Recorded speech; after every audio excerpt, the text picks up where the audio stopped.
Alright. Make sure everything's going. La la la la la la la la la la la la la la la la la. Okay, I'm talking. Downhill, or out to the stick. Okay. Apparently I'm maxed out. I'll do the Stygian out slot. Oh wow, perfect 60s.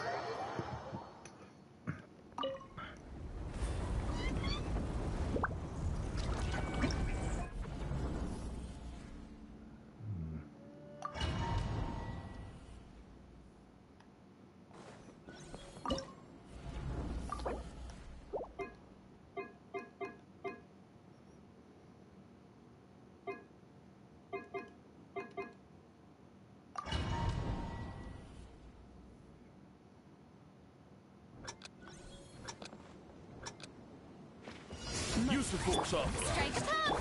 Adaptive frosting! Unleash!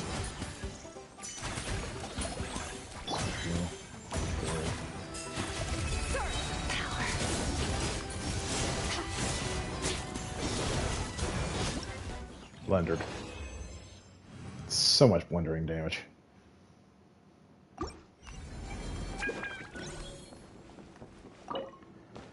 Look.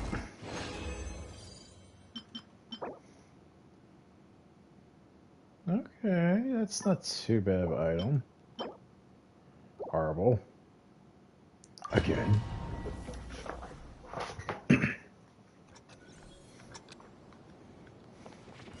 Use the force off. Shower me with a little remove boosh!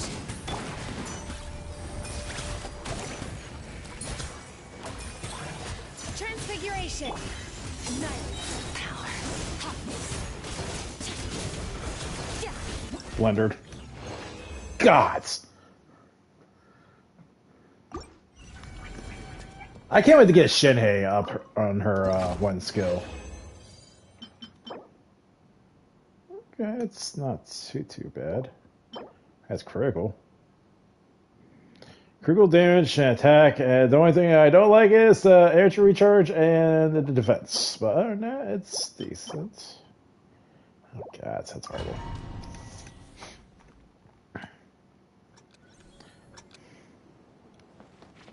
Use the force authorized.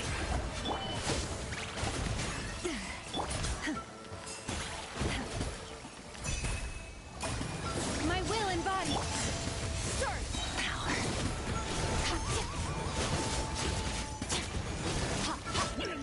God, she moves so fluently with Skirk.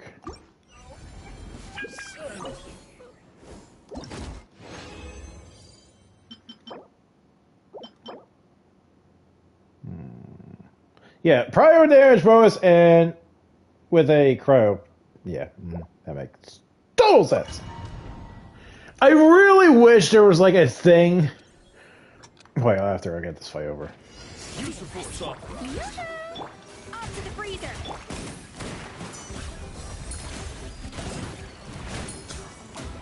Take your true form!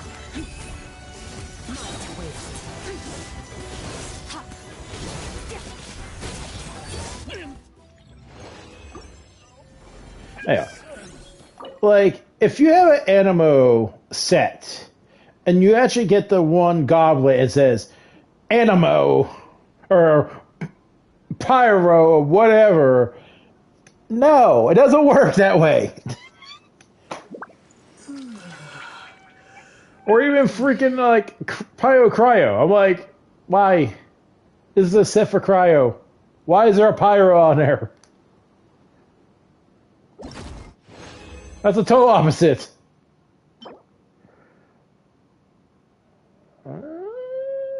That's... it could be better. That really could be better. Again.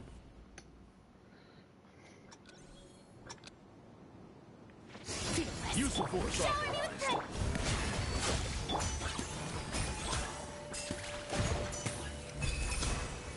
My will embodied!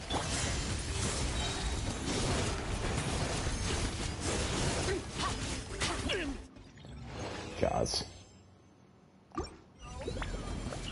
friends.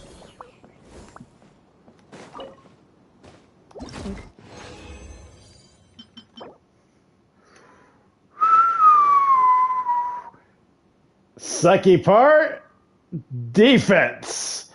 Awesome part, critical. Oh, that's a goblet too.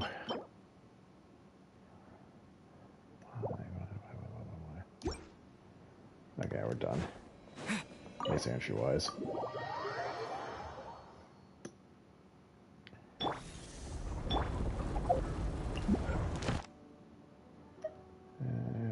I'm only using about like 3%.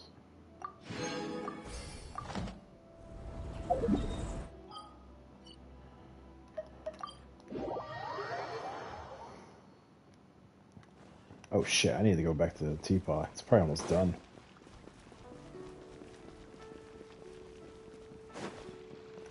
Add Astra. Thank you for Add Astra.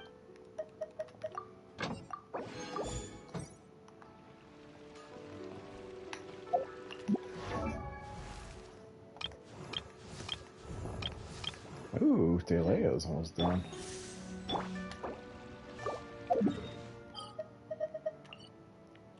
It has to be getting close to popping.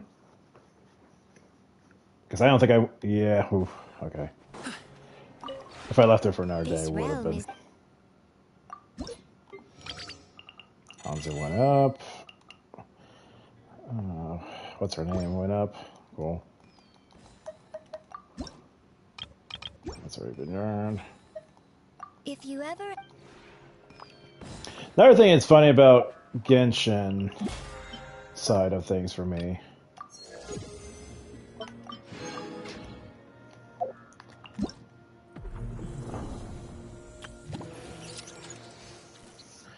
See, I gotta get on this. I got such a busy schedule. I gotta get on things.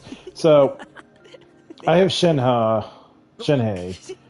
Oh wow, I'm just actually one more point away from getting this one. Shinhei I'm doing. And what makes her really good, to get her constellation, she gets extra charge for her elemental skill. So I'm constantly getting my DPS uptimed.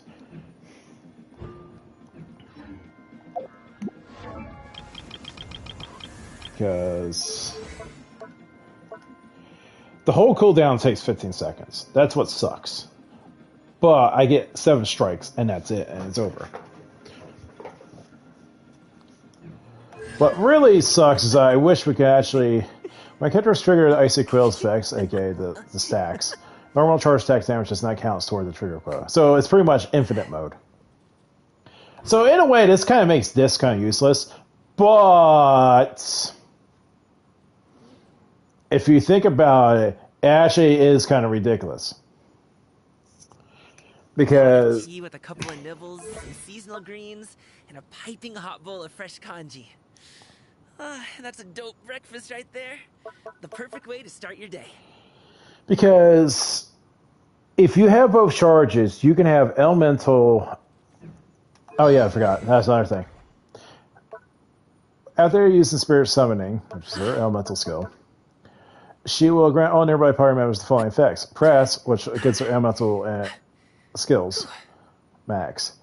And I actually do the hold, I get their melee attacks enhanced. So with her 2 charges, do a normal thing. Well, do the charge one, then do the normal one. And then I have both of best of 2 worlds. And that's it. And it doesn't count. Another thing that would be really good to get her C2 is enhance her burst to be longer.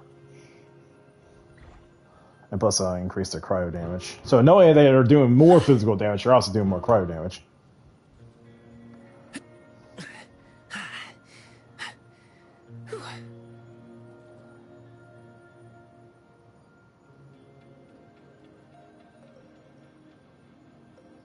When a character under effect of Icy Quill applies by Shenhe, trigger this damage bonus effect. Shenhe will gain a Skyfrost mantra stack. When Shenhe uses Spirit Summonings, she will consume all Whether it takes stacks. me uphill, downhill, or out to the sticks, I get the. Okay.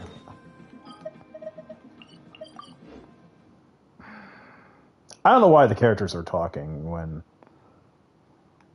we're in the teapot. It's kind of annoying.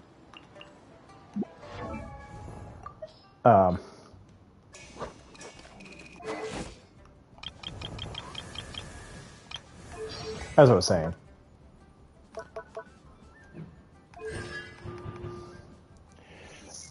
When using the Spirit Summoning, she will consume all stacks of this mantra, increasing the damage for that Spirit Summoning by 5% for each stack. So, this is kind of useless due to the fact, well, the reasoning. There's a tax. Because they have a quota. But when she has infinite quota, this thing gets ridiculously powerful. At least that's how I'm reading it.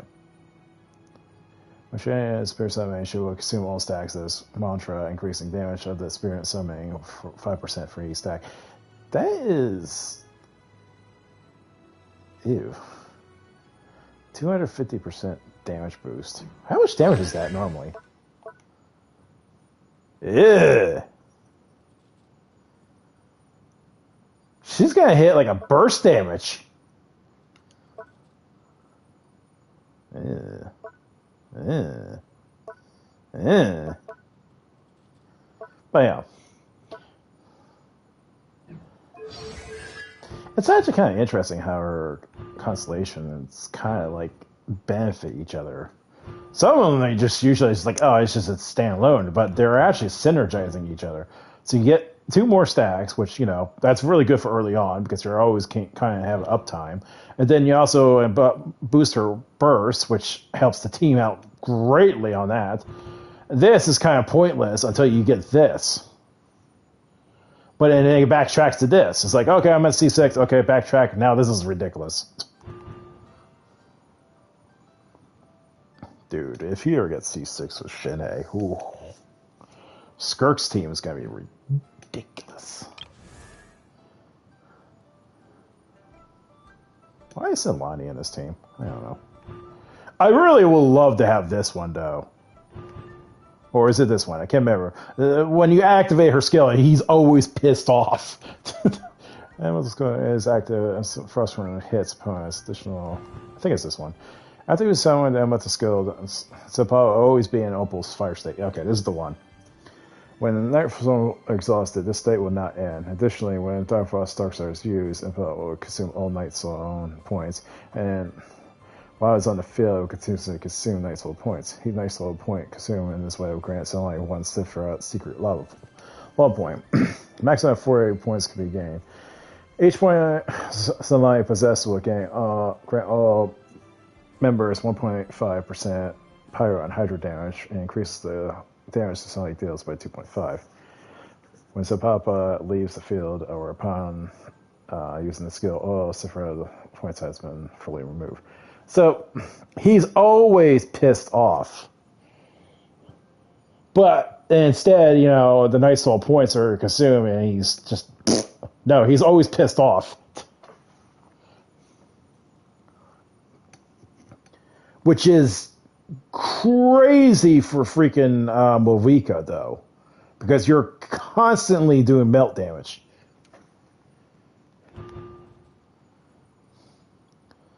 Dark Side, bonus additional obscene Spirit Vessel Skull will be summoned.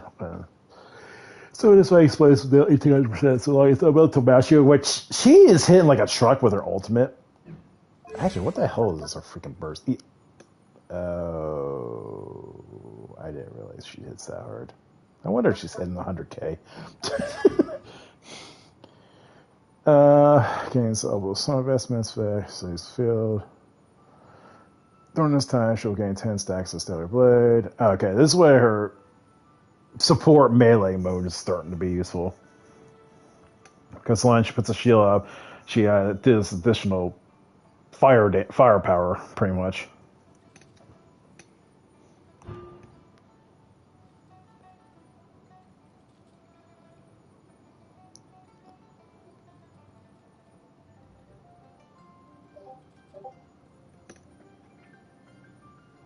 Oh, someone's messaging me.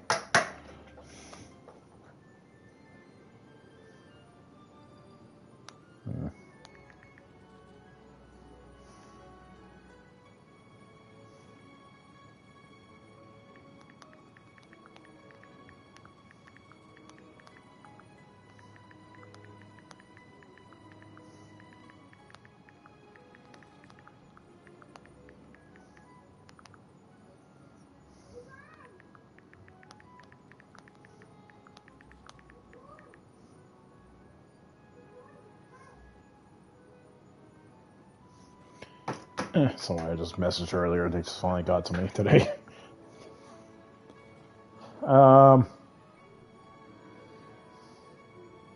They've been working their asses off lately. Let's see.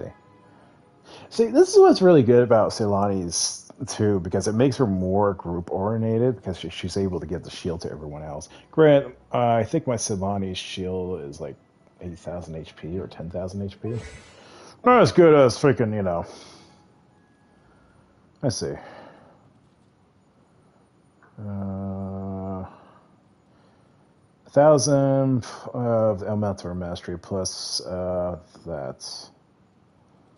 So 10 times whatever Elemental Mastery. Yeah. About 13,000 HP worth of shields, but still.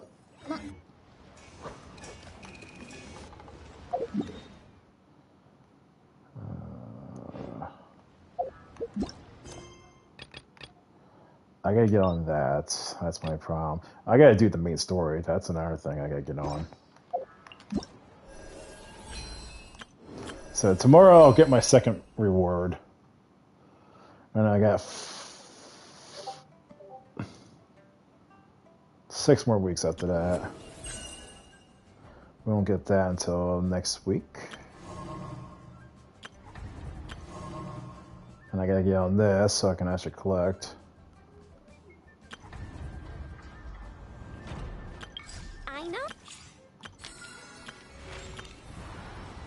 I was gonna say, I'm like, did it not clean this out?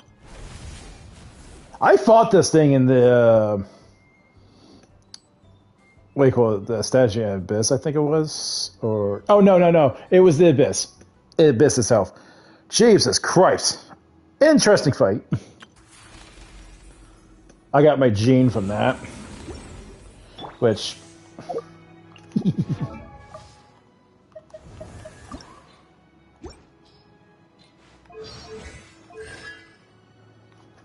Boom! I got a C6. Actually, my only C6 right now for a 5-star.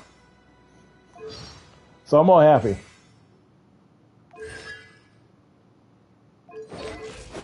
Actually, now you look at that Ascension thing. Where the hell are they saying you had to have 3 Stella Fortunas? Because I thought they said you only need 2. Like, you go from 95, then you go to 100. And that's actually substantial fucking stats. Oh boy, I got spammed.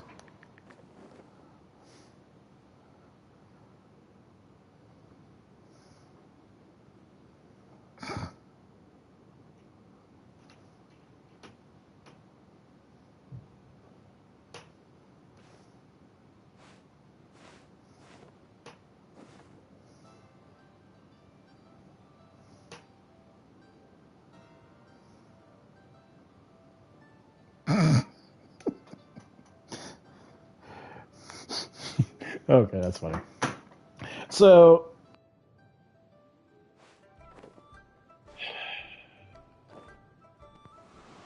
sorry about that. Stupid armchair freaking yanked my damn cord.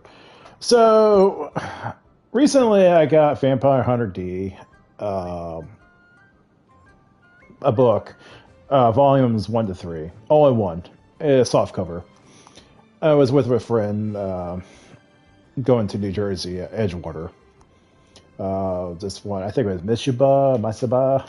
It's a Asian market, which my father would enjoy the place if he was still in America. But so we went out there, we ate, checked around the stores, a lot of Asian stuff there.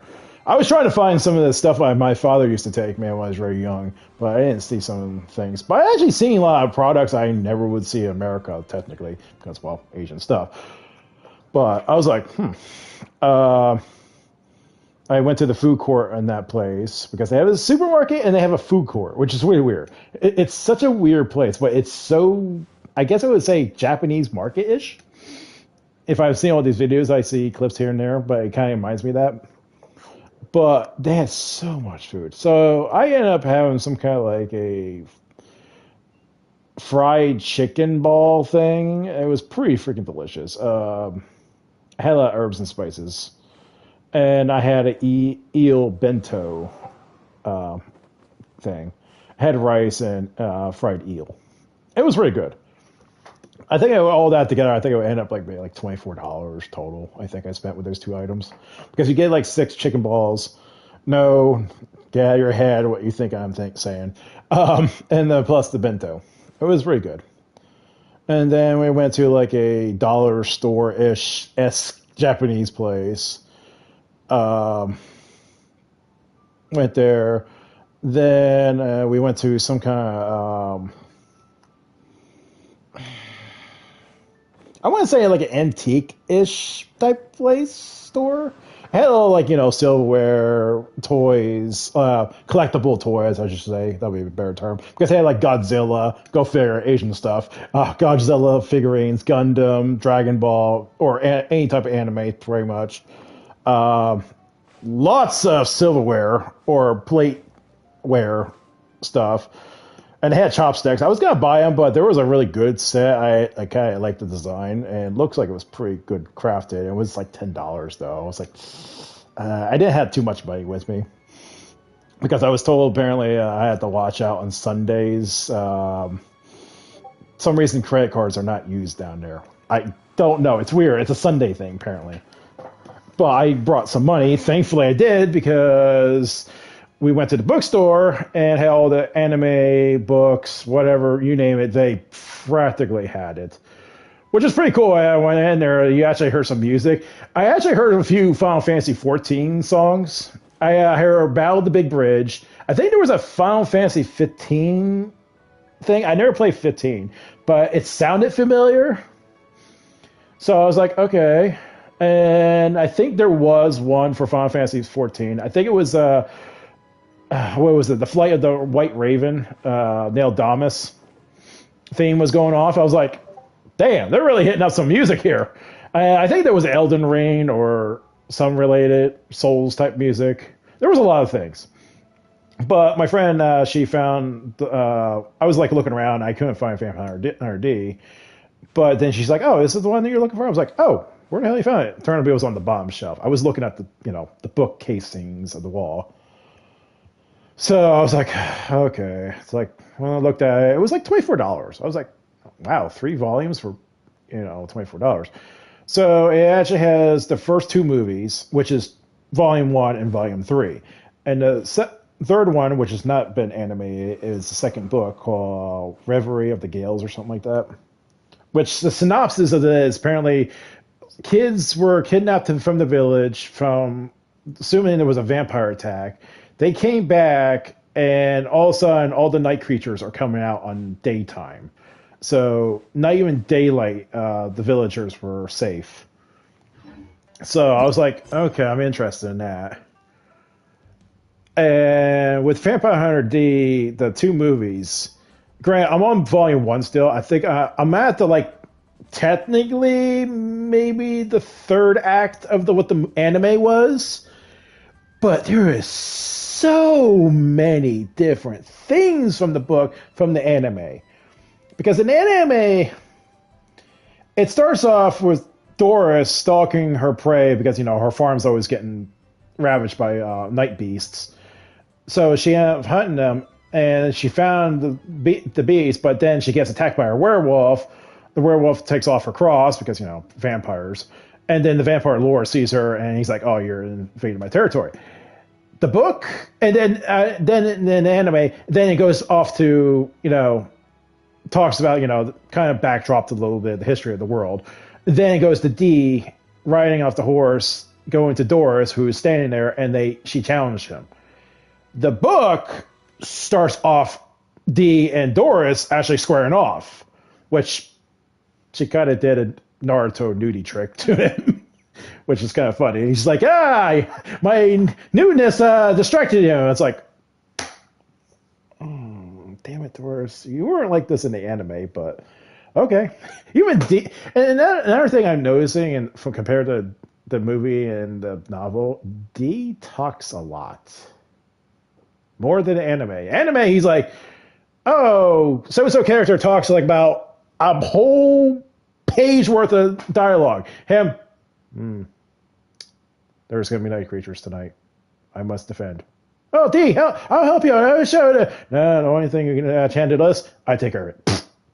It's like, book, he's like, yep, I'll help. Yeah. And that's another thing. He also said in the book when he meets Doris after she hired him, he's like, oh, by the way, I'm a Dim Peel. She didn't know he was a Dim Peel until like halfway through the movie. The book, he just straight up, after they made the agreement of being her hunter, he's like, yeah, I'm a Dim Peel. I'm like, and she's like, what? Which apparently they talked about the backdrop of what in the past, how the world became what it is. There's different type of hunters. You got your werewolf, fae, whatever, mutants. And then they talk about their rankings. And usually when they're vampire hunters, usually they're more Dim Peels. Grant, depending on who they are. But they also have the fairer set Dim Peels because they eventually go to their vampiric urges. And they become their own monsters they own hunted. So normally in the anime, they went to the farm, back to the farm, and then they go to the village, which they make Greco, who's a freaking total douchebag, which he still is in the book. But instead, they never went to the village. They just went to the farm, meets the brother, talked. He had a heart-to-heart moment, like off the bat, with Dee and him. Doris, talks about he actually wants to get information. How is this vampire lord is, blah, blah, blah. And then he senses Lamika and, well, supposedly her bodyguard. He's like, oh, they're here. Or actually, no, he not really. He sensed someone's coming, but it wasn't the vampire lord as he thought it was. It was Lamika. Now, kept the same thing. He knocks out Doris with, Lefty, which is his parasite. Goes out and meets Lomika, but here's the catch: in the anime, he meets her and Rei Genji, who is a vampire hunter. Instead, it was a bioengineered werewolf as her bodyguard. Of course, Dee squared off, beat the shit out of it. Even Dee actually warned her. It's like, hey, back off. I'm here for the Lord, not you. Which she refused. Obviously, she attacked him. He almost killed Lamika because he almost stabbed her in the chest, but the werewolf ended up taking the blow for her. And he warned her one more time, and they ended up fleeing. And that's it. And it ended there. Then they went to the village. Dee actually says, okay, I'm going to the castle. Doris will stay by. And then she ended up going to the village, which makes Greco. Actually, never mind. The book later on turned out to be the villagers came to her place because Greco would say, hey, you hire a hunter. Obviously, you've been bitten because he's some kind of specialized hunter, which Dee is. And then Greco spills the beans. The villagers, hoodlums, I should say, as they call them, plus the sheriff and the mayor, along with Greco, shows up her farm. They're pretty much all on pitchforks and tar and feather mode. Dee pretty much guarantees, like, I will protect her and I will kill this vampire lord. So And another thing was really interesting because of Dee's presence of his vampiric nature, it actually kind of freaked out the people. They were like kind of shocked and awe. That's how he is. But the horses they were on, they were like frozen in fear. So they got thrown off their horses and trying, doing shit to Doris's farm, which they failed horribly. But the sheriff pretty much like, okay, everyone back the hell off. Let's see what the hunter can do. And if he doesn't do his job, then we'll do what we need to do. So, and they leave. Then I think that's what happened. Dee sets off to the Vampire Lord's Magnus Lee's castle. Doris goes back to the village trying to get resupplies, which they play out that scene where, this shopkeeper is like knows about, she's bitten by the Vampire Lord. But she beats Greco. But that scene got different. D in anime, he actually assaults the castle, but instead in the book he was invited. The drawbridge came down, and he was greeted to be inside. Which, really strangely enough, it was Lamika and Count Magnus Lee greets him. And Lamika, granted, the Count was about to fight him, D, but Lamika is like, hey, let's make a deal. It's like, we'll invite you into the nobility, and, just bring the girl, and we'll invite you into the nobility, and, you don't have to worry about humans, blah, blah, blah.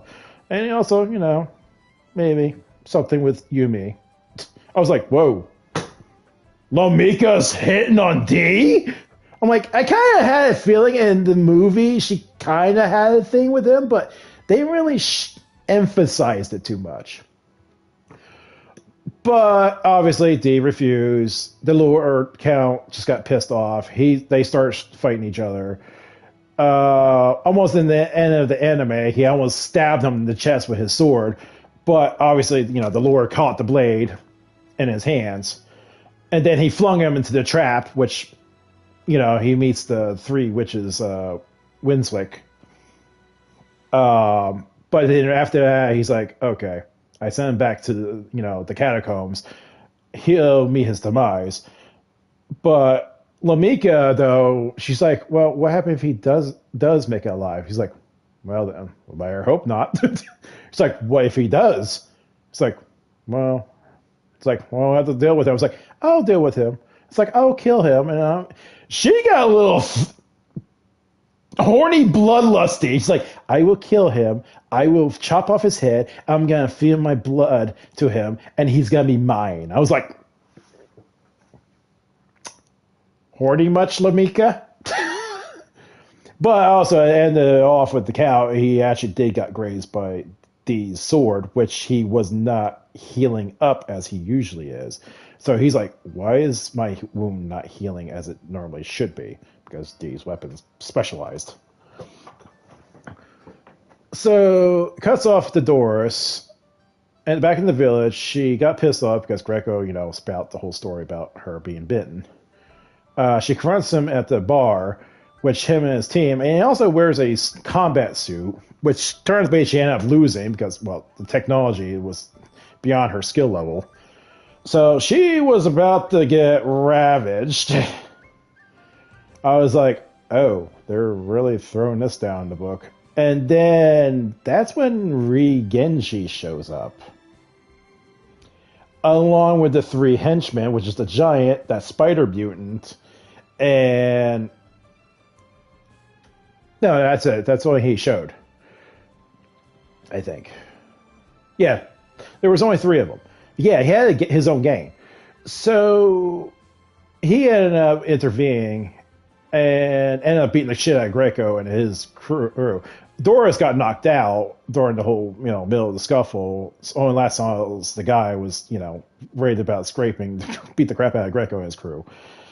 Turned out the giant kind of mangled the shit out of some of the hoodlums' limbs.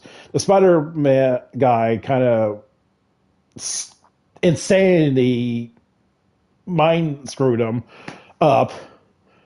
So they're all, and when she came to, and he's like sitting down, they're all sitting down just having a drink at the bar. And he's like, oh, you came too. It's like, oh, and she sees the whole carnage that happened to Greco's Greco and his whole crew. And he's like, what the hell? I was like, oh, we just teach him some manners. And he's like, oh, thanks. It's like, I don't know. He's like, no, your prettiness is good enough. Just, that's no thanks. I only help beautiful women. I was like, okay, he's a lot different from the anime. So that scene ended off, she walks away. But then, his crew is like, so what are you doing? It's like, nah. It's like, we kind of screwed up the mayor's kid, right? It's like, yeah. It's like, we're trying to lay low. Because they're under disguise, they're behemoth hunters, allegedly. But it turned out to be they're almost like escaped felons in the frontier. So they're being hunted down. And so they're trying to keep lay low. So goes back to D. He's in the catacombs. It played out how the anime did. He actually eventually meets him, which Lefty actually is talking to him. He's like, so how we got in this mess? Of course, him and D just get into the banter, which is funny. But it played out the anime, how he meets the girls. But they did the same thing in the anime, but one different thing. He actually went vampiric and bit into their necks. But he didn't kill them. He actually thralled them. I was like, wait, what? He didn't kill them? He actually made him his own minion? And they emphasized how powerful the sisters were, because they said, it's like, oh, the three sisters are been around longer than the vampires before they came to be noticeable. I was like, okay, so this creature has been around for a long time, but yet dethralled them up. So he's like, okay, take me out of here. So he ended up riding them like a freaking, like, his own personal snake dog. Then it gets back to Doris, which meets Dr. Faring. But it got really interesting, this one, because this is a new scene. So he shows up, talks about, the past. Then he talks about her father, who's a werewolf hunter. And he's like, I found something that your father left behind, and it might be leads to fate, of all things. Turned out to be there's some kind of powder that actually might fight against vampires. Problem is, some reason this powder makes humans forget what happened. It's like, I found how... Cookie. So, after learning all this, all his belongings, Magnus Lee came to her farm. Obviously, they try everything in their arsenal, which failed horribly against him. Gray, he did get grazed by a freaking, a giant ballista that went in his gut. He's like, well, that's a little annoying, but this is fun. Because he likes chasing doors, because he's like resistance. Masochist. So eventually, he knocks out the doctor. Kind of beats the crap out of the doctor a little bit. Her brother was unconscious because he was put in sedative because she didn't want him, encountering the Lord. Because if he's not interfering, he should be safe. Or at least that's her logic. But she used the powder against the Lord, and he's like shocked to see this powder. And he's like, oh, I can't stand this. It's like, you win this round, and he ended up running away from it. And then it ends the scene from that night, and they wake up, and they're like, what happened? It's like, I think I used the powder, but he ended up fleeing. It's like, I don't know why would it do it? So they don't know what the hell this mysterious powder does. So it's been how many days since D has not come back, and obviously the vampire lore showed up. So it's like, okay, we have a problem. D didn't finish his job. He must be in trouble. So she ended up trying to go to the Lord's castle, which she ends up meeting an old crone, which represents the old lady from when D originally in the anime assaulted the castle and ended up killing her because she had a spirit beast. I think it was after, he saves Doris inside the castle. He's like, oh, there you are. And then he ended up slicing her. She was the spirit beast holder. Well, before she encountered him, apparently Genji and his crew got founded by the Frontiers Defense Force, FDF they call them. And they're like, "Oh, we found you. You need to come in, or else we're gonna kill you here or there. Just come in peacefully." Which obviously they did not. Turned out to be the crone was like, it's like, "Oh, we got you three." He's like, "Oh, that's funny. You think it was us three? We have a fourth." What? Yeah, the crone actually was their artillery person, I guess, or sniper. She was taking them out with her spirit beast stuff. But at the same time, then Doris ran across her because she was at her sniper point, I guess you would say. And she thought it was some old lady, she's like doing, eh, eh, eh, eh, eh. And she's like, okay, she's possessed or something. But then she realized when she stepped into her vicinity, she had a defensive spirit beast and almost ended up chopping at Doris's neck. She pounced back and she realized, like, oh, this is a defensive zone. So I had to be a little bit long range. So she ended up using her whip, but unfortunately she ended up hitting the crone and kind of killed her. I don't know. It was really weird how she did it. She thought she killed her, but she ended up like, oh, she was possessed. I'll just take her back to the village, but I gotta go to the Vampire Lords and see to find D. Well, then Genji she puts her on her horse, and just when she was about to, start moving, the crone wasn't dead. She was actually faking it, and she almost ended up, chopping Doris's head off. But in reverse sign, Genji ended up killing the crone. And she's like, "Oh, thank you. This is the second time you saved my life." It's like, "Oh, no mention it." It's like, and the thing is that was his fourth member in the crew of his gang, but he was very untrusting his own members. Like, he don't give a shit about his own members. He actually cared about himself. So he tells Doris, it's like, "Well, I think you owe me a favor now." And she's like, or no, she told him, it's like, "Okay, I'm sorry, it's the second time you helped me out, but I'm in a hurry. I need to find somebody in this castle." And he's like, she's telling him, it's like, "Hey, can you take her body back?" He's like, "Yeah, sure, but I request a repayment." And she's like, "Yeah, I'll pay you back. I don't know." I was like, "No, I want it now." And yeah, he wanted to do things to her, and he blatantly said it. He's like, even he says, like, "I want you to lay with me, and if not, I'll kill you right now, and then I'll lay with you. Your choice. Make it more pleasurable when you're alive." It's like, Jesus Christ, dude. I'm like, okay, this book is getting a little freaking vivid here. Mind you, this book, I think this volume started out, 1983 or something like that? So shit's a little buck wild for a novel.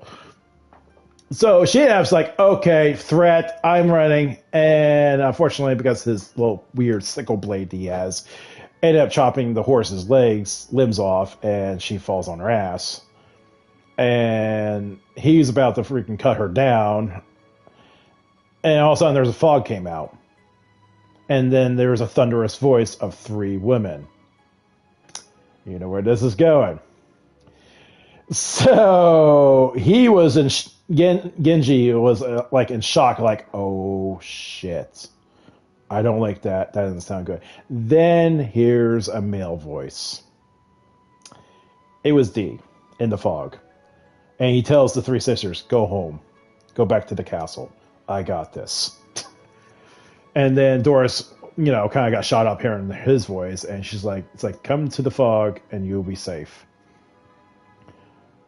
And then Genji's cohorts come in and they're like, "Hey, what the hell's going on?" And they see, the crone dead. And he's like, "Oh, yeah, she killed him. She killed the crone. We got to do something about that." But then they hear Dee's voice is like, "I advise you not to do anything." And they were all like, who is that? And I don't like the tone of his voice. And that gives me shudder of fear. Like, just his voice is enough to put fear in them. They don't even know who he is, and he's like, "No." He's like, "Power or no word, go F yourself." He cast 2 blue and 1 colorless. No. So obviously Genji got a little pissed off because, Doris is off his radar from his view, and he just threw his knife, his blade thing, which obviously D deflected it because it ended up, he's like waiting for it. It's like, waiting for it to come back, but nope. He ended up freaking deflecting the attack. He did try to aim he made his aim, but D ended up deflected it. And then in that scene, they came back to the farm. So D tells her, it's like, of all things that was coming out of his mouth, it's like, I screwed up. Really, D? You're actually going to admit you screwed up the job of killing the vampire lord. So she tells him what happened so far, and he's like, okay. It's like, we still have a chance. And then it cuts to the next scene, which Genji, which cuts to the scene technically to the scene where him was given the candle to take out D. But here's the kicker. It was not a dark messenger. It was the vampire lord himself going to the inn and meeting Genji. Which he made deals like, hey, I got a problem. It's like, you were in my territory. I don't like that. But I'll forgive you this transgression if you're in my territory for what you did. It's like, just take out care of the problem I'm having, which is D. And he's like, I have something that will help you out even further, because apparently you have problems with him. And which he gives him the candle, which obviously Greco is overhearing this, because that's how the anime work, which they kept true to that. But what's funny is that when Magnus Lee was about to leave the room, Genji's like, telling him, he's like, can I make one more request? He's like, you're testing my patience. He's like, just one request, simple. It's like, I want to join the nobility. And he's like, you want to join the nobility? I was like, oh, here we go.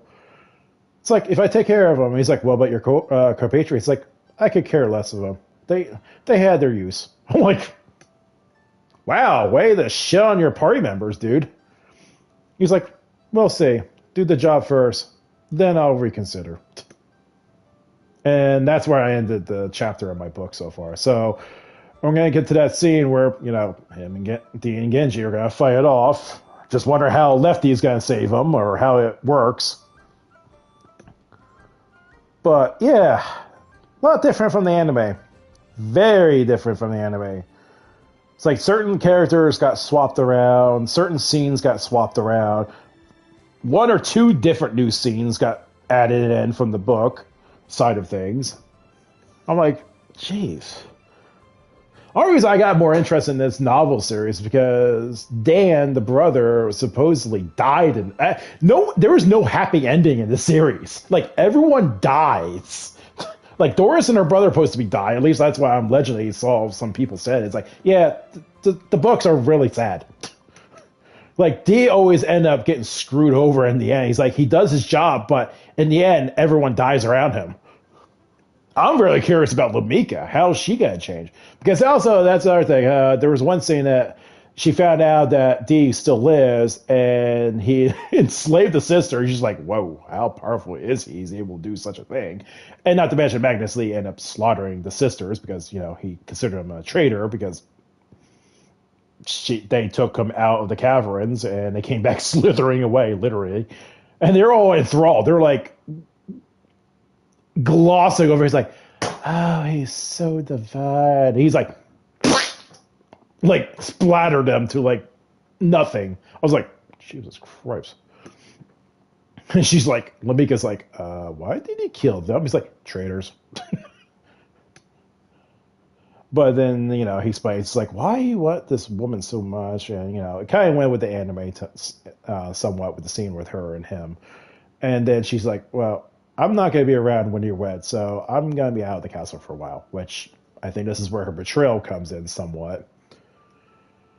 So I don't know how that's going to play out, because I don't know if she's going to square off with D, or she's going to revive D. It's like, okay, D died. That sucks. I'm going to revive him. I don't know. Because maybe Lefty is not going to save him this time around, or at least what the anime showed.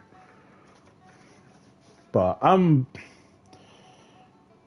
think I was supposed to 256 pages, and I'm at 190 right now. So I'm, like I said, I think I'm pretty much 3/4 of what the anime part of the story arc right now.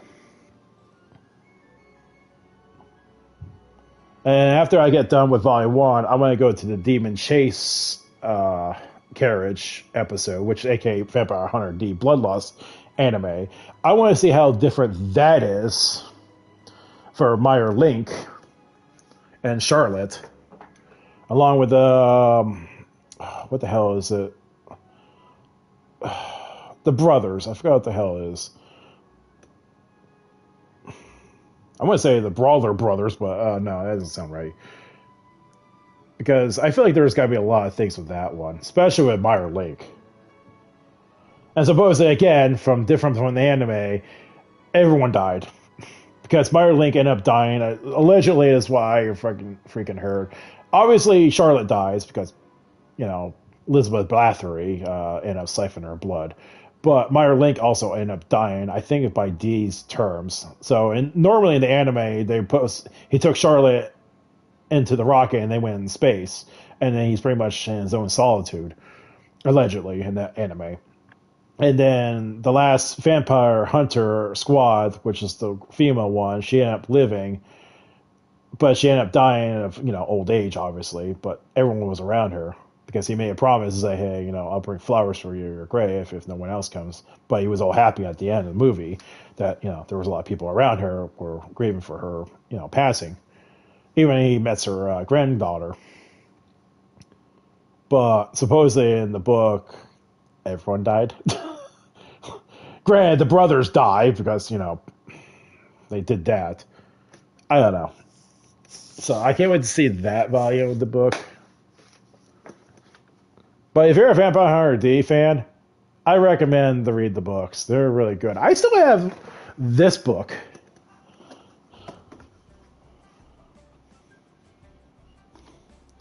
And unfortunately, one problem. This is book volume 2. I don't have volume 1. And this is supposed to be... This is volume... Well, chapters volume 3 and 4. I don't have part 1 and 2. So I can't even read this one. And supposedly the synopsis is Vampire D struggles to overcome the interstellar evil brought to Earth by the ultimate noble, ruthless renegade Vinegar Velocia, armed with a sword that can cut through the fabric of space and time. Velocia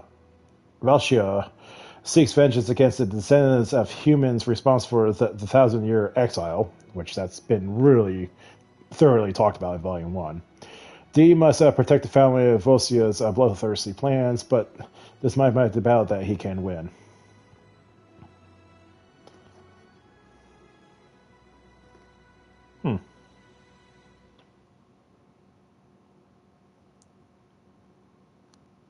That makes me wonder how far in the story, though.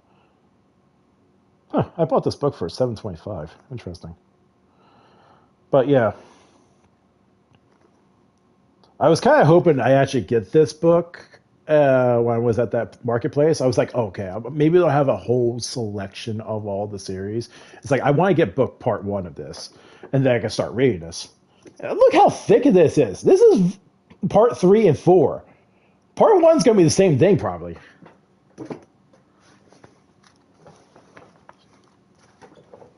So, yeah. And of course, I remember watching Death Battle. They talked about having D versus Alucard or Dracula, I think. One of the two. I can't remember. It's probably Alucard. And they were talking about everyone's stats, and the chat was like talking. It's like, yeah, D has the Gary Stu syndrome. He pulls abilities out of his ass, which they're not wrong. like I said, he went against the Windwitch sisters, and he just enthralled them. And they're like more older than his father. His father, Count Dracula, and he enslaved them. Just okay, you're my minion. What was that? They said they might be like older than 10,000 years, and yet he enthralled them, just biting their neck. Just one little pinch. That's it.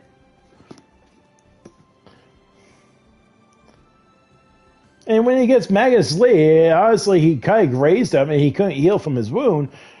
But still, even He actually, if he went in his full vampiric mode, like how he did in Bloodlust when he went against Liz with Bathory, holy shit, that scene was pretty brutal.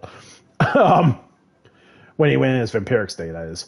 Yeah, if he actually got a little serious, technically, I feel like he just toyed with Magnus. He's like, okay, typical vamp. Oh, he's that's a little strong. Oh, I might have to put a little bit of my power into this one. Oh, like, I don't know.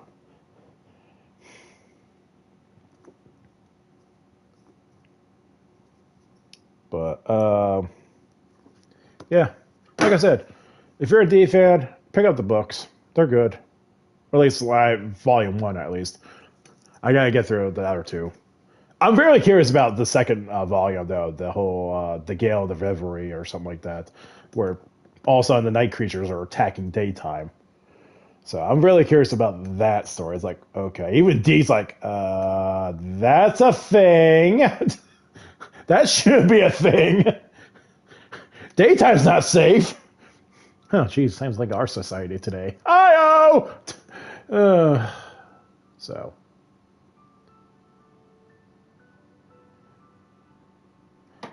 Okay. Enough of my ranting. So. It's supposed to be a Genshin stream, but it ended up being more of a Vampire Hunter D stream. Oh, next time I'll probably do this.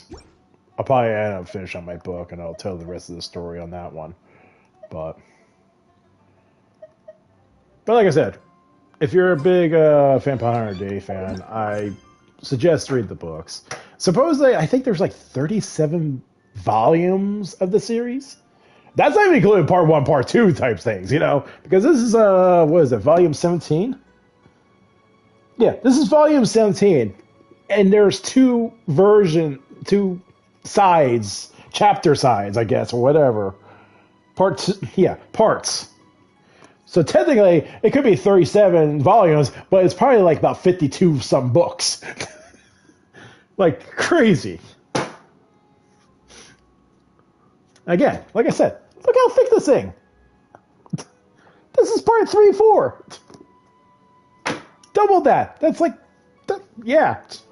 Actually, how many pages is this? Yeah. 314 pages. So if part 1 and part 2 is the same amount, yeah, that's almost 340 pages. Or 640 pages worth. Almost. And the only reason I like Vampire Hunter D because it was the closest thing to Castlevania in my time. Because I remember when Cartoon Network did their first time anime block, they showed Robot Circus, Akira, Vampire Hunter D. I remember it was, I think it started off Akira, and then Robot Circus, and then Vampire Hunter D. And I remember watching this from like 12 a.m. to like 5 in the morning. And Vampire Hunter D, no, actually, maybe it was Vampire Hunter D second, then Robot Circus. I don't know, it's been such a long, it's been like 25 plus years or something like that since I remember watching that block. But it was the first time they had the anime block, and I remember I definitely know it was Akira first, because that was the shocker start off. Because I was like, what the hell am I watching? I think maybe it was Vampire Hunter D, because I actually liked the gothic setting. It was like, it had that dark brood. I was like, what is this? And then, you see Doris in the dark, and I was like, and then you get the backdrop, of somewhat the world setting, and I was like, why does this feel like Castlevania? Because at the time, I was playing Castlevania 3 during that era, and that was the last Castlevania I played, because how the movie cinema thing, and it kind of gave me that vibe. I was like, is this Castlevania? And then you see D, and I'm like, oh, is that Alucard? That's cool!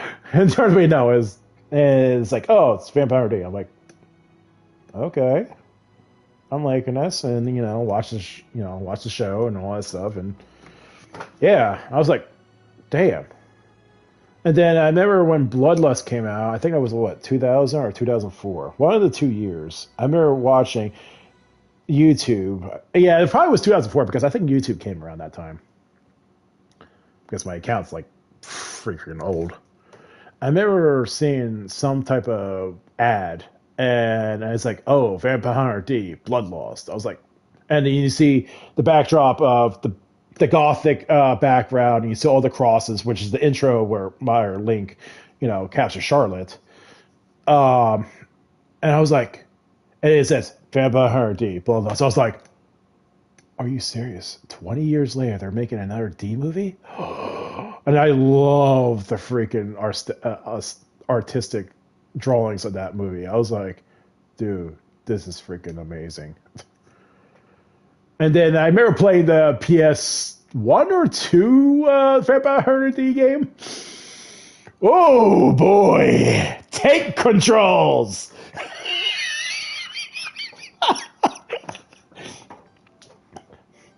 Which actually, based off the movie, sort of. A little bit of divination from it. The second movie, that is, Bloodlust, because it went into the whole castle thing of Elizabeth Bathory, which they the Marcus brothers. I think that's what they call themselves. That's what they were, because Marcus.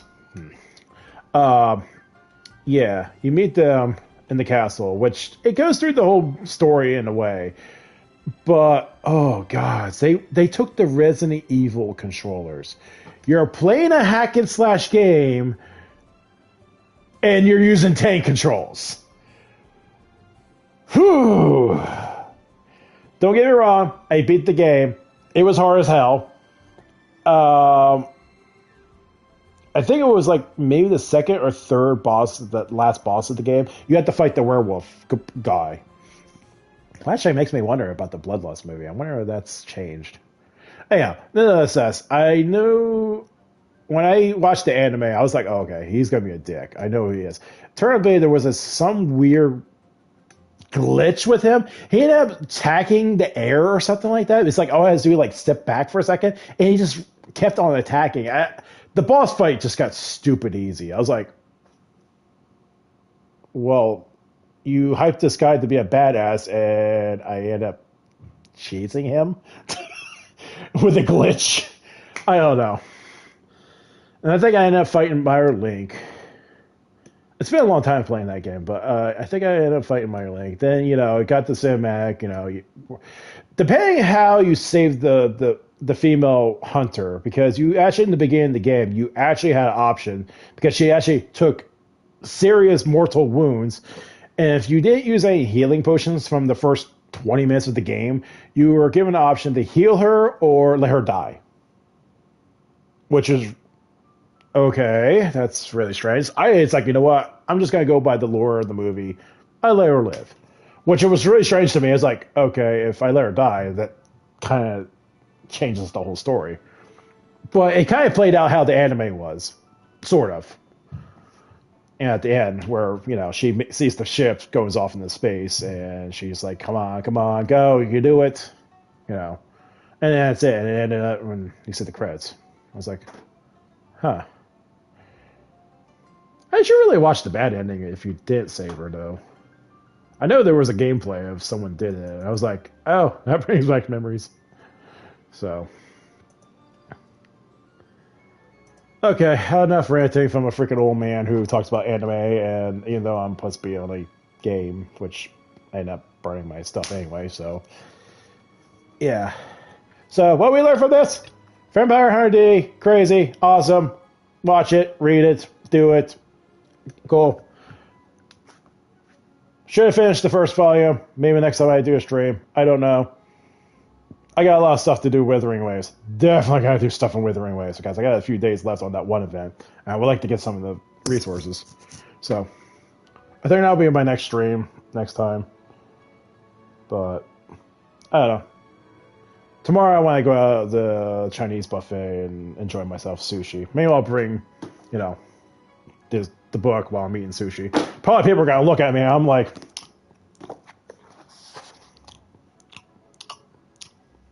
people are like, what the hell is it? It's like, and they'll probably see the symbol of, Vampire D, and they're like, wait, if I actually get some anime fans while I'm sitting there eating, they're like, dude, he's reading a book of Vampire D. Awesome.